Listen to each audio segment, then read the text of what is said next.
Hello everyone, a very warm welcome to Desire Eyes YouTube channel. Friends, we are going to start with today's newspaper. Back to back आपको video देखना पड़ रहा है news का। दोस्तों, कल जो है एक बहुत बड़ी प्रॉब्लम में हम लोग आ गए थे। One of my family member has got infected with the virus and really अगर आपके जब घर में आ जाता है ना वायरस, तो आप रियल फियर जो है वो फेस करते हो कि कितना पैनिक सिचुएशन में होल फैमिली आ जाती है। ये जो है आपके जब घर में आता है वायरस तभी पता चलता है कि हाँ, अब भले ही वो क्लोज रिलेटिव में है बट वायरस तो वायरस है और डर तो डर ही है। तो बस मेरा यही कहना है कि सब लोग थोड़ा सा सैनिटेशन पे ध्यान दो और ख़ुद भी अलर्ट रहो और अपने जितने भी फैमिली मेम्बर्स उनको अलर्ट करते रहो। इवन आपको क्लोज रिलेटिव्स हैं उनको जो है अगर नेसेसरी इंफॉर्मेशन रिक्वायर्ड है, भले ही आपके एग्ज़ाम टाइम पास आने वाला है, बट अगर आप इस पे फोकस दोगे कहीं ना कहीं आपको ये चीज़ रिलेट करता है। जैसे कि इंटरव्यूज़ होने वाले हैं तो उनको भी बहुत सारे टॉपिक्स को प्रिपेयर करना है। कोरोना वायरस तो मेन टॉपिक है कि मीन्स इस तरीके से केस स्टडीज़ पे क्वेश्चन पूछे जा सकते हैं। इवन जो अभी विकास दुबे वाला केस आया उस पर क्वेश्चन पूछे जाते हैं। इवन यूपीपीएससी में भी ऐसे क्वेश्चन पूछे गए हैं। तो यूपीएससी वाले जो एस्पिरेंट्स हैं उनको भी जो है इन क्वेश्चंस के लिए रेडी रहना चाहिए। स्पेशली कोरोना वायरस के टॉपिक को आप बहुत अच्छे से जो है पढ़ के जाइएगा। एंड दैट चाइना वाला इशू भी बहुत ज़्यादा इम्पॉर्टेंट है। Now let us start with today's newspaper. और हाँ, एक न्यूज़ है यूपीएससी रिलेटेड स्टूडेंट्स के लिए जिनका टेस्ट वगैरह है, वो ये है कि जो है आप लोग जो है ईज़िली जो है ट्रैवल कर सकते हैं, एग्ज़ाम देने जा सकते हैं। और अगर आप रेस्ट्रिक्टेड जोन में हैं तो आप अपना जो ई समन लेटर है वो दिखा दीजिएगा। और इसके सभी स्टेट्स अथॉरिटीज़ को ये ऑर्डर पास हो गए हैं कि जो है अगर ई समन लेटर कैंडिडेट ने दिखा दिया तो even from the restricted zone they are allowed to go. Okay. और ट्रेन सर्विसेज का हमेशा ज़्यादातर जो है रेम्बर्स हो जाता था, बट अब क्या है, अब की बार ओनली दिस टाइम जो है वन टाइम मेजर लिया है कमीशन ने। एंड अकॉर्डिंग टू दैट अब आपको जो है air to and fro means आने जाने का खर्चा जो है एयर फेयर का मिल जाएगा। एज वेल कमीशन भी जो है लॉजिंग और ट्रांसपोर्ट जो भी रिक्वायरमेंट्स हैं कैंडिडेट की उस पर भी वो ध्यान देगा। सो this was the news for जो पर्सनालिटी टेस्ट वगैरह देने जा रहे हैं उन स्टूडेंट्स के लिए है ये न्यूज़। आ जाइए न्यूज़पेपर में। And now let us start with the Hindu newspaper. Hindu newspaper में UK to suspend extradition treaty with the Hong Kong. Hong Kong के साथ जो है यूके ने जो है ट्रीटी एक्सट्रेडिशन ट्रीटी ये एंड कर दी। एक्सट्रेडिशन ट्रीटी को हम लोग ने पहले ही कवर कर रखा है, बट फिर से मैं बता दे रही हूँ आपको। देखो, एक्सट्रेडिशन ट्रीटी जो है दो कंट्रीज़ के बीच में साइन होती है। जैसे यूके और हांगकॉन्ग ने एक्सट्रेडिशन ट्रीटी साइन करी, तो अब इसमें क्या है, एक्सट्रेडिशन ट्रीटी में अगर हांगकॉन्ग के ऑपरेसिव लॉ से बचने के लिए कोई भी जो है कह सकते हैं अगर किसी ने कुछ भी वायलेंस करा और हांगकॉन्ग के जो न्यू सिक्योरिटी लॉ है उसके अगेंस्ट किया तो वो एक क्रिमिनल पर्सन हो गया। अब वो भागता हुआ अगर बाई चांस यूके पहुंच गया, वहाँ पे जो है कह सकते हैं रिफ्यूज ले लिया, तो जो है यूके को जो है माने ये कंपलसरी नहीं होगा कि अब वो हांगकॉन्ग को वो क्रिमिनल लौटा दे। ओके। तो ये एक तरीके से कह सकते हैं कि वहाँ के जो सिटीजन्स हैं उनके लिए एक बेनिफिशियरी साबित होगा। एंड ऑस्ट्रेलिया एंड कनाडा ने ऑलरेडी ये चीज़ जो है एक्सट्रेडिशन ट्रीटी हांगकॉन्ग के साथ एंड कर दी है। चाइना ने बोला है कि इवन यूके ने चाइना का जो 5G नेटवर्क है और हुआई टेक्नोलॉजी है ये 2027 तक एंड करने की बात बोली है। बिकॉज ब्रिटेन को बिल्कुल भी नहीं पसंद आ रहा है कि जिस तरीके से वहाँ के लोगों की फ्रीडम जो है वो चाइना एंड करना चाह रहा है। ओके। और बढ़ते हैं हिंदू न्यूज़पेपर के अदर आर्टिकल्स की तरफ। Tough new e commerce rule kicking next week and Arab Hope to Mars take off from Japan. E commerce rule में बहुत सारे चेंजेस आए हैं। पहले ई कॉमर्स इतना रेगुलेटरी उसमें नहीं था, but consumer protection e commerce rule आ गया है 2020। सो कंज्यूमर प्रोटेक्शन के इस रूल के अकॉर्डिंग अब क्या है कि एवरी डिटेल जो है ई कॉमर्स वेबसाइट जैसे कि अमेज़न हो गया, फ्लिपकार्ट, मिंत्रा, इन सब में क्या है कि जो है अब क्या है कि सारी डिटेल्स उसमें वेबसाइट पे होने की, जैसे रिटर्न से रिलेटेड डिटेल होनी चाहिए, refund, exchange, warranty, guarantee and delivery, shipment, mode of payment, grievance redressal mechanism होना चाहिए, पेमेंट मेथड होना चाहिए, सिक्योरिटी ऑफ पेमेंट मेथड कितना सिक्योर है, ये सब चीज़ें जो है अवेलेबल होनी ही चाहिए ई कॉमर्स वेबसाइट पर। Okay and other thing is that कि अगर जो है e commerce platform also have to acknowledge the receipt of any consumer complain within 48 hours के अंदर, और रिड्रेस करना है कितने 1 मंथ के अंदर उस कंज्यूमर कंप्लेन को आपको सॉल्व कर देना। Also to have to appoint a grievance officer को अपॉइंट करना पड़ेगा। Okay, so while an e commerce entity offers imported goods और service for the sale, it shall mention the name क्या है, details of any importer from whom, कहाँ से वो परचेज किया गया है, और who may be the seller on this platform, कौन सेलर है। ओके, ज़्यादातर क्या होता है कि जैसे अमेज़न वगैरह वेबसाइट है, इनका जो है डिफरेंट सेलर्स होते हैं, उनसे टाई अप होता है और प्रोडक्ट उनके थ्रू ही लोगों तक पहुंचता है, ये आप सबको पता ही होगा। ओके, और अंडर द रूल्स क्या है, सेलर्स जितने भी हैं वो अभी क्या है कुछ चीज़ों में जो है रिटर्न पॉलिसी नहीं होती है। ओके, तो अब वो रिफ्यूज़ नहीं कर सकते टू टेक बैक गुड्स और विड्रॉ सर्विसेज, या फिर रिफ्यूज़ इवन रिफंड्स पे रिफ्यूज़ नहीं कर सकते हैं। ओके, अगर जो है जैसे प्रोडक्ट डिफेक्टिव निकल गया, डेफिशिएंट निकल गया, या फिर डिलीवर लेट हो गया, सो अगर इस तरीके की चीज़ें हो गई तो क्या होगा कि कोई भी पर्सन जो है consumer protection e commerce rule के अकॉर्डिंग जो है कंप्लेंट फाइल कर सकता है। Okay, so now let us move on to the next topic, that is Arab Hope to Mars take off from Japan. अब इसमें क्या है, अरब का कौन सा है ये mission, that mission is unmanned है। First of all you must know कि ये अनमैन्ड स्पेस मिशन है and that is named as Hope. Okay, और ये कहाँ से ब्लास्ट ऑफ करा गया, ये जापान से भेजा गया है to reveal more about the atmosphere of red planet. और इसमें क्या है कि कहाँ से, जापान में कहाँ से, ये टानेगाशिमा स्पेस सेंटर है इन सदर्न जापान, यहाँ से ही है। Launch of the probe is known as Al Al Amal in Arabic. Okay, और कौन कौन सी कंट्रीज़ हैं जिन्होंने जो है मार्स पे भेजा है, दैट इज़ यूएस हो गया, इंडिया, देन रशिया हो गया एंड यूरोप हो गया। तो ये कंट्रीज़ ने जो है अभी तक जो है मिशन भेजा था कहाँ पे, मार्स पे। अब इसमें कौन सा 5th कंट्री इंक्लूड हो गया, that is Arab. Okay, and देखा जाए तो चाइना भी इस लाइनअप में है भेजने के, दैट इज़ Tianwen-1 भेजेगा। एंड होप जो है ये क्या है, is expected to enter Mars orbit by Feb 2021। Okay, so this was there, और it will not land on the red planet. ये चीज़ ध्यान रखना कि ये पहली बात तो ये मिशन अनमैन्ड है। ओके, और ये लैंड भी नहीं होगा, but instead orbit for a whole Martian year, लगभग 687 डेज तक वो ऑर्बिट करता रहेगा। Okay, now let us move on to the editorial topics. इसमें 3 एडिटोरियल्स जो हैं हिंदू में मुझे इंपॉर्टेंट लगे, and the first one is big reform on the wrong track, other one is community canteen 2.0, and next one is a temple to manage template to manage temples. First of all we are going to cover big reform on the wrong track. इसमें क्या है कि देखो अभी क्या है कि railway जो है उसमें थोड़ा सा पोर्शन जो है प्राइवेट लोग दे दिया है, प्राइवेट सेक्टर में दे दिया है, तो मेनली टॉपिक इसी पर ही है।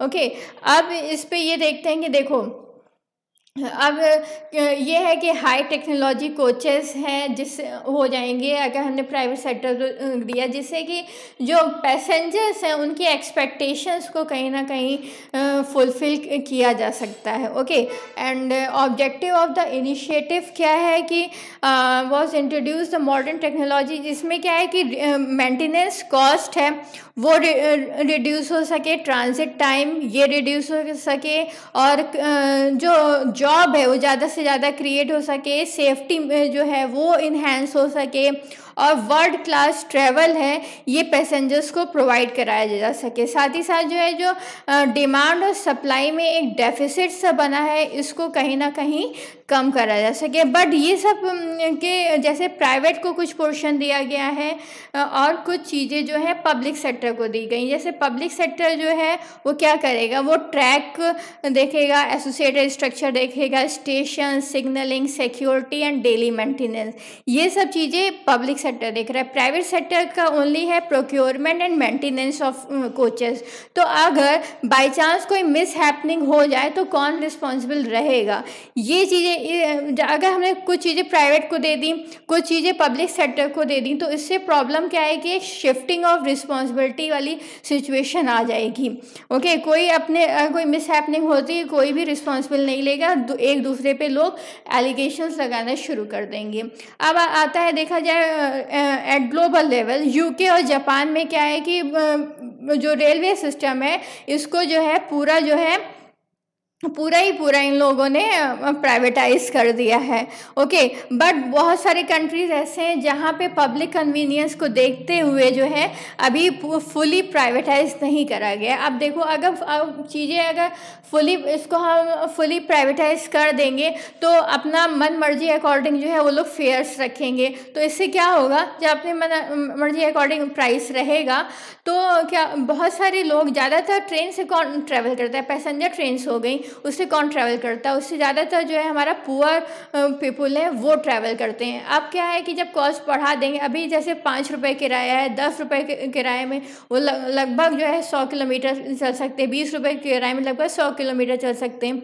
तो अभी क्या है वो बढ़ जाएगा। सो एक कह सकते हैं बहुत पुअर फिर पीपुल कैसे ट्रैवल करेंगे, ये भी एक बहुत आ सकती है। ओके, अभी क्या है कि किस तरीके से प्राइवेट प्लेयर्स को सेलेक्ट करना है कि जो ज़्यादा से ज़्यादा जो है with sharing of the gross revenue कौन ज़्यादा अच्छे से शेयर कर सकता है, और जो सेलेक्टेड पार्टीज़ हैं वो फेयर्स मतलब किराया वो खुद ही वो फिक्स कर सकती हैं। ओके, बट पार्टीज़ गवर्नमेंट को पहले जो भी प्राइवेट प्लेयर्स सेलेक्टेड होंगे, लगभग 151 ट्रेन्स हैं, 151 ट्रेन में 109 रूट्स में ऐसी ट्रेनें हैं जो कि जो है प्राइवेट प्लेयर्स को दी गई हैं। ओके, सो इसमें क्या है, हॉलेज चार्जेस, एनर्जी चार्जेस जो कि एक्चुअल कंजम्पशन हो रहा है, और ग्रॉस रेवेन्यू, ये सब बिडिंग प्रोसेस के थ्रू जो है शेयर होगा along with the government. Okay, other thing अगर देखा जाए तो हमारे यहाँ की कोचेस कैसे हैं, वो कि इंटरनेशनल स्टैंडर्ड्स के अकॉर्डिंग नहीं है।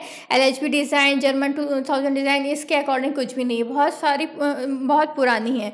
अब बात आती है कि 160 किलोमीटर पर आवर के स्पीड से ये ट्रेनें चलेंगी, बट उसके अकॉर्डिंग क्या हमारा इंफ्रास्ट्रक्चर इतना गुड है? ऑफकोर्स नहीं है, जो कि बहुत सारे टर्न्स ऐसे हैं जिसके देखो रेलवे ट्रैक पे बहुत सारे टर्न्स होते हैं, उसके अकॉर्डिंग जो है वो स्पीड लाना वो बहुत ही ज़्यादा मुश्किल की बात है। और इसके बाद ये है कि फेंसिंग करनी पड़ेगी, अगर ट्रेन उस पर चल रही है तो रेलवे ट्रैक के जो है साइड में फेंसिंग करनी पड़ेगी। जैसे कि आपने देखा होगा मेट्रो ट्रेन के रूट की तरफ जो है फेंसिंग होती है, इसी तरह अगर इतने स्पीड पे ट्रेन चलेगी तो जो है फेंसिंग करनी पड़ेगी for the safety of the population. Okay, और ये है कि जो है private investor is not bound. अगर हमने प्राइवेट इन्वेस्टर को अगर दे दिया ये ट्रेन वगैरह का, तो प्रॉब्लम क्या है that they are not bound कि जो है कि वो रिजर्वेशन रेगुलेशन एम्प्लॉयमेंट करें, या फिर जो है कुछ लोग जो डिप्राइव्ड ऑफ द अपॉर्चुनिटी है जैसे मार्जिनल सेक्शन, उनके अकॉर्डिंग फेयर्स वगैरह रखें।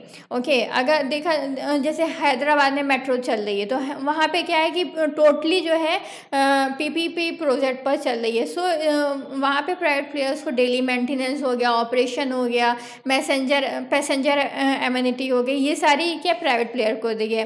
और स्टेट गवर्नमेंट का मेन काम क्या है, जैसे कि land, power, permission, law and order, ये सब है। इवन हैदराबाद, दिल्ली वगैरह इन सब चीज़ों में जैसे मेट्रो ने इस तरीके से वर्क करा, तो अगर ट्रेन को इस तरीके से वर्क करना है तो यही होता है कि एक रिस्पॉन्सिबिलिटी शिफ्टिंग वाला वो चीज़ ना है, अदरवाइज़ वो बहुत ज़्यादा प्रॉब्लम हो सकता है। अब IRCTC जो है ये इतने सालों से जो है जुड़ा हुआ है, पब्लिक सेक्टर अंडरटेकिंग है, तो इसने ऑलरेडी जो है तेजस का एक्सपीरियंस ले चुका है, तो वाई नॉट ये जो चीज़ है, ये जो पूरा है प्राइवेट प्लेयर्स को देने का, इसका फर्स्ट जो है फ़ायदा जो है IRCTC को दिया जाए और थोड़ा सा गवर्नमेंट जो है इसमें इन्वेस्ट कर देगी तो एक बूस्ट मिल सकता है। ऑलरेडी जो न्यू एक्सपीरियंस को आना इस फील्ड में वो एक डिफ़िकल्ट सिचुएशन हो सकता है, जैसे कि अभी हम लोगों ने देखा था जब जनता दल को मिला था गवर्नमेंट चलाने का, कि कैसे बार बार वो जो इनस्टेबिलिटी टाइप ऑफ सिचुएशन थी, इस तरीके का हम इसमें भी हो सकता है कि चांसेस आ सकते हैं ऐसे। And community canteen 2.0, community canteen मतलब बहुत सारे लोगों को जो है कैंटीन खोलना और लोवेस्ट प्राइस पे जो है फूड अवेलेबल कराना। ये ऑब्जेक्ट अम्मा कैंटीन इन तमिलनाडु चल रही है, इंदिरा कैंटीन कर्नाटका में चल रही है। इसमें क्या है 5 से 10 रुपए के बीच में जो है लोग भरपेट खाना खा सकते हैं, बट इसमें क्या होता है कि गवर्नमेंट का सपोर्ट मिलता है। ओके, गवर्नमेंट इसमें फंड का सपोर्ट देती है। बात यह है कि जो है अगर इसका प्राइस जो है 15 से 20 रुपये पर प्लेट कर दिया जाए, जो और ढाबा वगैरह रेस्टोरेंट वगैरह से कम प्राइस होगा, तो ये कैंटीन्स जो हैं ये सेल्फ सफिशिएंट हो जाएंगी। इनको इवन गवर्नमेंट का भी सपोर्ट नहीं लेना पड़ेगा। इतना प्राइस जो है क्योंकि आपको भरपेट खाना मिल रहा है तो कोई भी जो है पुअर से poor class of people afford कर सकता है। ओके, एंड गवर्नमेंट वुड जैसे कि प्रधानमंत्री गरीब कल्याण अन्न योजना, इसमें क्या है कि 5 किलोग्राम्स ऑफ ग्रेन और 1 किलोग्राम ऑफ चिकपी जो है ये अवेलेबल होगा लगभग 8 million beneficiaries across the country. और 1 नेशन 1 राशन कार्ड स्कीम, इसको भी इम्प्रूव करने की बात आ रही है। ओके, सो अगर इसकी जगह जो ये है कि ये जो जैसे कि मैंने बताया कम्युनिटी कैंटीन, ये भी एक अच्छा जो लगभग ये 10 स्टेट्स में चल रही, तो अगर ऑल ओवर द कंट्री ऐसी चीज़ चलने लग जाए तो एक कुक्ड फूड जो है लोगों को मिलने लग जाएगा। और इसका एक फ़ायदा और भी है कि आप जो है न्यूट्रिशन जो है वो चेक कर सकते हैं लोगों के उसमें। ओके, जैसे कि प्रॉपर न्यूट्रिशन डाइट जो है वो मिल जाए। और जो ये जो है कि जो कम्युनिटी किचन है ये एक तरीके का कह सकते हैं जॉब भी लोगों को प्रोवाइड कराएगी। और जो कह सकते हैं कि जैसे नरिशमेंट है, तो इसमें क्या होता है कि जो कुछ दालें होती हैं वो बहुत ज़्यादा सस्ती होती हैं बट वो उतनी न्यूट्रिशियस भी होती हैं, जैसे कि मिलेट्स हो गए, सोरगम हो गए। इसको जो है डाइटरी प्लान में वो जो पैटर्न में वो इंक्लूड कर दिया जाए कम्युनिटी किचन में, तो ये बहुत ही अच्छा रहेगा और ये इस चीज़ से ज़्यादा बेनिफिशरी है। ओके, क्योंकि देखो बहुत सारे मल्टीपल ऑब्जेक्टिव्स इस चीज़ से फुलफिल होते हैं। Now let us move on to the Indian Express newspaper. और इसमें ये है कि इंडियन एक्सप्रेस एडिटोरियल पेज में तो कुछ नहीं मिला। आइडियाज़ पेज में एक टॉपिक है, उसको 2 टॉपिक्स हैं। आई थिंक सो ईरान अरब वाला टॉपिक इतना इम्पोर्टेंट नहीं था, जिसको पढ़ना है वो पढ़ सकते हैं। ईरान फैंटेसी अरब नेगलेक्ट वाला। Okay, so this is there. और जो है इसके बाद जो है चलिए हम लोग कवर करते हैं ये topic, reform that miss the point.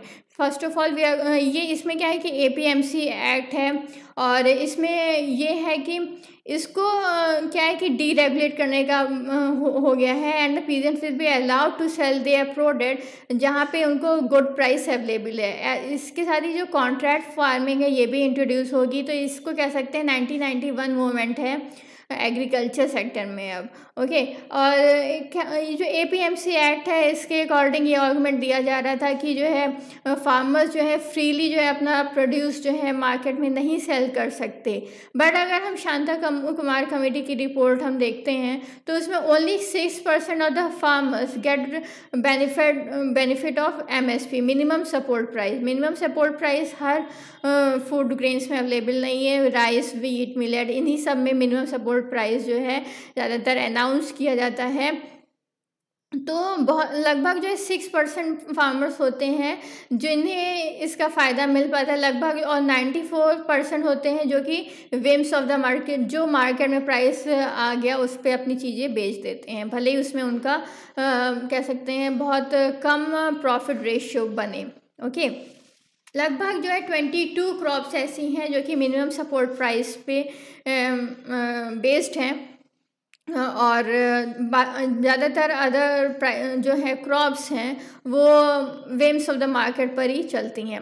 Okay, और देखा जाए तो एपीएमसी जो है वो कब हुआ था, 1965 में जो है इस्टेब्लिश हुआ था ये एक्ट, और इसके बाद जो है 1985 में आया था commission for agriculture cost and price that replace the APC.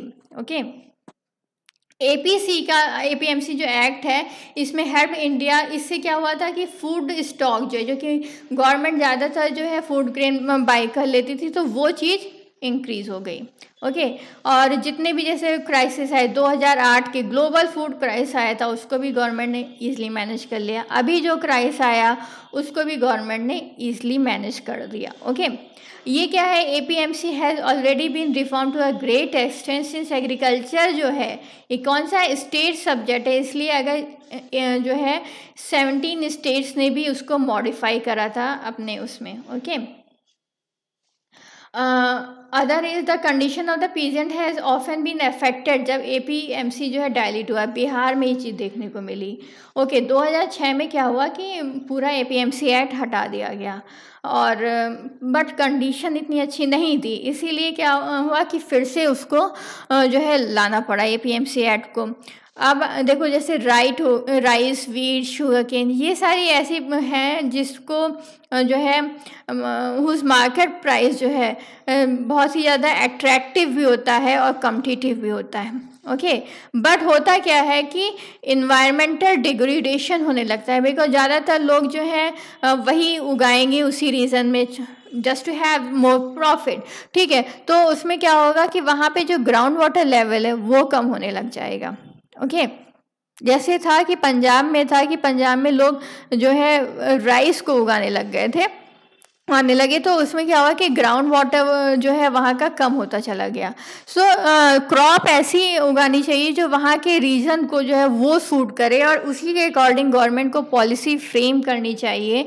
और जैसा कि देखो ये जो आंध्र प्रदेश का मॉडल है, ठीक है, तो वहाँ के सॉइल के अकॉर्डिंग, सॉइल हेल्थ के अकॉर्डिंग इकोलॉजिकली क्या सस्टेनेबल है और लोकली क्या प्रोड्यूस हो सके, और इन सब चीज़ों पे जो है फार्मिंग की गई, तो इससे क्या हुआ, बहुत ज़्यादा फ़ायदा मिला। और मिस फार्मिंग ऐसी नहीं होनी चाहिए कि केमिकल फर्टिलाइज़र पे ही पूरी बेस्ड हो। ओके, ये सारी सिचुएशन को भी ध्यान में रखना चाहिए। अदर थिंग इज़ दैट कि जो है एक instead of further liberalisation of state intervention होना for better pricing, investment in water harvesting होना चाहिए, और एग्रो इकोलॉजिकल ट्रांजिशन होना चाहिए, ये सारी चीज़ें होनी चाहिए। Okay, so this was there. इसके बाद जो है एक्सप्लेन्ड पेज पर देखो ये वाला जो टॉपिक है ईरान फैंटेसी अरब नेगलेक्ट, ये अगर आपको अच्छा लगे तो आप पढ़ लेना, ठीक है, क्योंकि ऑलरेडी हम लोगों ने ये टॉपिक पढ़ लिया है। इसके बाद ये एक्सप्लेन पेज पे ये टॉपिक है series of mission to Mars, already हम लोगों ने कवर कर लिया, फिर भी एक बार कवर कर लेते हैं। देखो जैसे कि यूएई ने इसका world first mission to Mars है, ये ध्यान रखना, अनमैन्ड है, ये भी ध्यान रखना। ओके, और ये मार्स पे उतरेगा नहीं, सिर्फ ऑर्बिट करेगा 689 डेज। ओके, तो दिस इज दियर। चाइना का जो है टियानमेन है, जो फॉर्मली इसका नेम ये था वॉक्सिंग 1, ये अभी लॉन्च हो जाएगा कुछ दिन में। और नासा ने पहले ही जो लॉन्च कर दिया था, इसमें क्या था, रॉक और सेडिमेंट सैंपल्स लेने की कोशिश करी, और वहाँ की वेदर कैसी है, एंड जो है ह्यूमन जो है मिशन भेजा जा सकता है कि नहीं, ये देखा इसमें। साथ ही साथ जो है how to produce oxygen from the carbon dioxide rich atmosphere, ये सारी चीज़ें देखी गई। अब जो है होप है, ये फर्स्ट इंटरप्लानेटरी मिशन है, एंड प्रीवियसली अदर जो भी थे वो अर्थ ऑब्जर्वेशन सैटेलाइट थे। Okay, so this was there basically in the article, और बस इतना ही है आज के न्यूज़ में। Thank you for watching.